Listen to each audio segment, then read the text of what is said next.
Patrick Boyo-Bakambo, doctorant en droit à l'Université Paris-Saclay, et Rémi Ledoux, délégué jeune LR et membre de Racines d'Avenir. Bonjour à vous. Merci d'être avec nous ce matin. Alors cet acte 10 des Gilets jaunes, quels en sont les enjeux selon vous? Quelle perception vous en avez 2 mois après le début de ce mouvement? Au niveau vraiment de la mobilisation, on remarque que c'est une mobilisation qui s'organise de plus en plus, qui a tendance vraiment, on l'a vu aujourd'hui, à s'organiser de manière sérieuse avec un groupe plus de sécurité qu'on remarque avec les brassards blancs. C'est vrai que ça fait maintenant 10 semaines que ces mobilisations ont commencé. Il y a eu beaucoup de critiques qui ont été faites dans un premier temps, justement sur le côté désorganisé. Et il semble que la mobilisation a entendu ces critiques. Et aujourd'hui, pour vraiment peser dans le débat, pour peser face à ce grand débat national, on remarque que les Gilets jaunes sont vraiment mobilisés, sont organisés et sont devenus une vraie force de proposition en plus d'être une force d'interpellation. Patrick Boyo-Bakambo, vous aussi, vous partagez cet avis avec cet acte 10, on devrait avoir la preuve que les Gilets jaunes sont bien organisés maintenant, s'inscrivent sur du long terme vis-à-vis de leur mouvement. Exactement, ça s'inscrit sur du long terme, non seulement, mais ça va prendre maintenant une perspective avec des délais plus ou moins fixés. Parce qu'au début, le mouvement des Gilets jaunes naviguait un peu à vue. On ne savait pas quand est-ce que ça pouvait se terminer.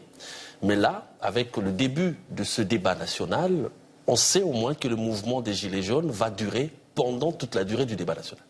Et ils vont maintenant avoir, comment je peux dire, un objectif précis, c'est-à-dire concurrencer le débat national, à défaut montrer l'inutilité de ce débat national, voire son inopportunité. Donc le mouvement passe maintenant d'une phase de contestation à une phase de contre-proposition, de sorte qu'on puisse trouver chez les Gilets jaunes des réponses concrètes, des idées précises qu'on ne pourra pas trouver au niveau du débat national, et montrer qu'avec les Gilets jaunes, on peut avoir satisfaction face à des demandes clairement identifiées par rapport au débat national, qui n'est pas en réalité un débat national. Je pourrais l'expliquer plus tard. Alors vous pensez, vous aussi, Rémi Ledoux, qu'on va avoir le droit aujourd'hui à un match à distance entre, d'une part, les Gilets jaunes qui manifestent dans toute la France, et puis d'autre part, ce grand débat national qui a été lancé par le président Emmanuel Macron, qui s'est illustré par des débats marathons sur la forme assez quand même impressionnant. Pour avoir une réponse sur ce sujet, il suffit d'écouter, comme on l'a vu juste avant, les Gilets jaunes eux-mêmes. Ils n'ont pas confiance dans nos représentants, dans Emmanuel Macron. Ça s'est vu ces dernières semaines. Et encore aujourd'hui, on le voit, ils n'ont pas confiance dans le débat national. Ils considèrent qu'il sera inopérant, qu'il ne servira à rien, qu'il n'y aura pas de résultat. Et c'est vrai que Emmanuel Macron a eu tendance à reprendre le discours qu'il avait un peu pendant la campagne électorale, à faire de grands discours. Donc il parle très bien, il est brillant, ça il faut l'avouer, mais il n'y a pas eu de résultat. J'ai entendu Emmanuel Macron cette semaine dire: mon devis, c'est mon programme. Ça fait 20 mois que je l'applique. Donc là, il y a un souci. Soit ça fait 20 mois qu'il nous ment et que son programme n'est pas véritablement appliqué, dans le sens où on n'assiste pas à une baisse réelle de la dépense publique, soit les Français ont voté pour Emmanuel Macron sans regarder son programme, vu une manifestation aujourd'hui. Vous avez l'impression qu'il est reparti en campagne?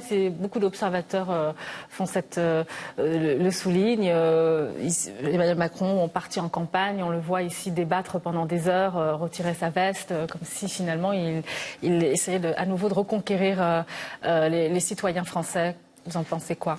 C'est un peu la question très épineuse avec le débat national. C'est vrai que l'idée est très intéressante, avec des enjeux très importants, mais il faut faire attention, il faut être prudent et exigeant. Ce sont vraiment des points sur lesquels il faut insister. Il faut éviter avant tout qu'Emmanuel Macron et son gouvernement utilisent et détournent ce grand débat national pour faire une campagne, parce qu'on n'oublie pas que dans quelques mois ont lieu les élections européennes, suivies des élections municipales, et je pense qu'Emmanuel Macron va utiliser, peut-être pas de manière consciente, pour justifier toute sa politique, ce débat, pour montrer qu'au final, ce qu'il fait fonctionne, ou en tout cas va dans la bonne direction, et plus ou moins il va confisquer un peu du temps électoral par ce débat. Patrick Boyo-Bakambo, vous pensez qu'il a cette marge de manœuvre, Emmanuel Macron, prendre le risque justement de détourner ce grand débat national dans le contexte actuel que l'on connaît?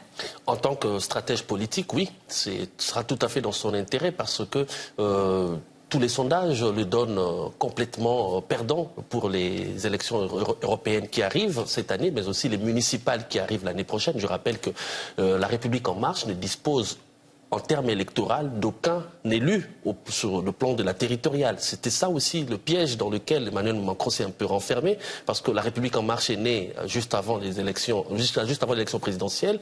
En réalité, ils n'ont pas d'électeurs au niveau des mairies, au niveau des départements, au niveau des conseils régionaux. Donc, aller porter ce débat sous la responsabilité d'élus qui n'appartiennent pas de manière électorale, bien entendu, à l'étiquette La République En Marche, c'est un peu un piège. C'est pour cela qu'on a eu des problèmes un petit peu à fustiger François Baroin en disant qu'il était un peu en train de torpiller derrière le débat national, parce que ce sont les Républicains qui disposent du plus grand nombre d'élus aujourd'hui au plan territorial.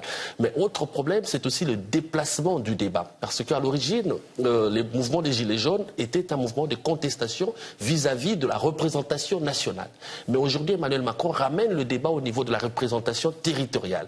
Moi, ça m'intéresse beaucoup parce que je travaille sur la représentation des collectivités territoriales en droit public. Donc, les maires vont se retrouver face à un débat qui ne les concerne pas au départ, mais voici, il suffit de suivre les deux débats qui ont été organisés par Emmanuel Macron. Les maires sont en train de se faire des porte-parole de leurs citoyens, mais en même temps posent des problèmes qui les concernent eux, mais qui ne concernent pas directement les citoyens. Qu'est-ce que vous voulez qu'un maire dise en matière de fiscalité? Parce qu'il n'a pas la maîtrise là-dessus. Vous rejoignez ce point de vue, Rémi Ledoux? Parfaitement. C'est vrai qu'aujourd'hui, quand on regarde les différents débats avec les maires qui ont eu lieu cette semaine, Emmanuel Macron a reparlé par exemple de la limitation à 80 km/h. Il parle de donner plus d'autonomie, ce que réclament les maires. Mais c'est vrai que les maires n'ont pas pour destination de représenter le peuple. Il y a un organe déjà prévu pour ça, c'est le Parlement. Même si aujourd'hui il y a une très grande crise de confiance. Et on sent vraiment comme si le président souhaitait confisquer le débat et le confier à des maires élus. Alors que ce que demandent les Gilets jaunes aujourd'hui, c'est de parler eux-mêmes. Donc heureusement, certains maires se font vraiment le porte-parole de ces Gilets jaunes à travers les cahiers de doléances. On l'a vu cette semaine, notamment avec la maire LR de Montauban, qui parlait justement de ses doléances dans ses cahiers sur l'immigration, qui posait beaucoup de soucis. Mais je pense que c'est peut-être une mauvaise idée que de dire que ce sont aux maires de répondre à ce débat, alors que c'est censé être un débat ouvert à tous les Français. Et vous pensez, oui, Patrick Mazou? C'est pour cela que ce n'est pas un débat en réalité, parce que qui va apporter la contradiction? Un débat veut dire que je parle, vous parlez, on apporte la contradiction l'un et l'autre, ou l'un à l'autre. Mais dans ces débats nationaux, qui va apporter la contradiction? Dans les mairies que moi j'ai essayé de voir, notamment dans le département de l'Essonne, on s'organise de sorte que le maire, à la limite, ou un membre du conseil municipal fasse au moins un mot d'ouverture. Mais ils ne veulent pas se lancer là-dedans, parce que ce serait susciter des mécontentements à l'égard des maires qui eux-mêmes sont en période préélectorale, qui ne vont pas prendre le risque de susciter le mécontentement, d'être un petit peu les fusibles du gouvernement pendant que les élections municipales vont arriver dans un an pratiquement. Donc c'est un risque majeur pour un maire d'aller se dire voilà, moi je vais parler au nom du gouvernement, alors qu'il n'a aucun intérêt, il n'a pas été élu sous l'étiquette de La République En Marche, et de pouvoir se lancer dans ce domaine. Donc il n'y aura pas de débat, ce sera un petit peu des réunions de consultation publique, comme ça s'est fait typiquement lorsqu'on veut échanger le PLU ou bien lancer des grands projets pour le plan territorial, mais ce ne sera pas en réalité des débats. Donc avec l'issue des résultats qui devraient être remontés, en tout cas fédérés autour d'une plateforme en ligne, et le gouvernement a appelé donc à multiplier justement les réunions ce week-end pour justement contrebalancer un petit peu cet acte 10 des Gilets jaunes. Justement, aujourd'hui, vous vous attendez à quoi concrètement à Paris et dans les grandes villes de l'Hexagone? Il y a un dispositif sécuritaire quand même assez important qui est prévu pour cette journée, donc ça veut dire que du côté de l'exécutif, on redoute quand même une forte mobilisation qui est annoncée. On annonce 80 000 policiers et gendarmes, dont 5 000 à Paris. Majoritairement, je ne vais pas parler de ce à quoi je m'attends pour sa manifestation, mais ce que j'espère. Personnellement, j'ai été marqué par les manifestations ces dernières semaines, par la violence, que ce soit qu'il soit décrié d'un côté ou de l'autre, que ce soit du côté à la fois des Gilets jaunes, à l'encontre des forces de l'ordre ou même du mobilier urbain, mais aussi parfois les dérives qu'on a pu constater parmi les forces de l'ordre. D'ailleurs, c'est une question qui revient beaucoup en ce moment. On l'a vu cette semaine avec le défenseur des droits, avec la question justement de ces armes pour disperser les manifestants. Non, moi, ce que j'espère pour cette journée, c'est vraiment une mobilisation calme, sereine, qui se fait dans le respect des lois de la République et sans violence.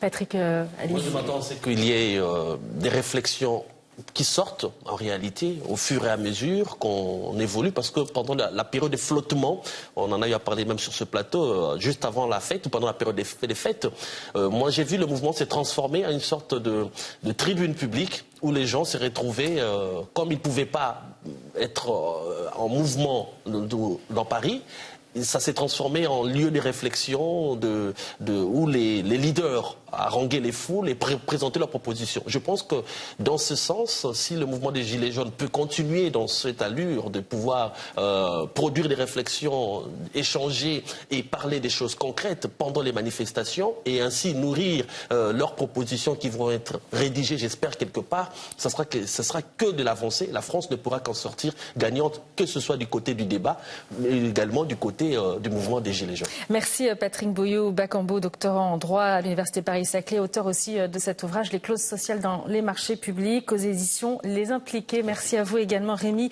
Ledoux, délégué Jeune LR et membre de Racines d'Avenir pour cette intervention en direct sur RT France. Merci beaucoup.